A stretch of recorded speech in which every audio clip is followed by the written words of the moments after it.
भारतीय जनता पक्ष, शिवसेना आणि Republican party of India या महायुतीच्या उमेदवारांच्या प्रचारार्थ राज्याचे मंत्री भरत गोगावले यांनी मंगळवारी सायंकाळी खालापूर तालुक्यातील आकरगाव जिल्हा परिषद प्रभागात धावता दौरा केला।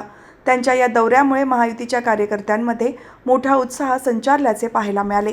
आकरगाव जिल्हा परिषद प्रभागातून महायुतीच्या वतीने जिल्हा परिषदेसाठी रेश्मा पाटील तर पंचायत समिती गणासाठी रोहिणी एरम आणि भाई शिंदे हे निवडणूक रिंगणात आहेत।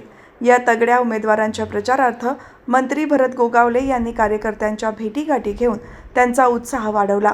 यावेळी बोलताना मंत्री भरत गोगावले म्हणाले की माझे मित्र नरेश पाटील यांच्यावरील प्रेमापोटी आणि महायुतीच्या उमेदवारांना विजयी करण्याचे आवाहन करण्यासाठी मी खालापूरमध्ये आलो आहे। महायुतीचे सर्व उमेदवार या निवडणुकीत विक्रमी मताधिक्याने निवडून येतील असा विश्वास त्यांनी व्यक्त केला। नरेश पाटील यांनी जिल्हा परिषदेच्या माध्यमातून या प्रभागात जी विकास कामे करण्यात आली आहेत त्याची पावती मतदार नक्कीच देतील।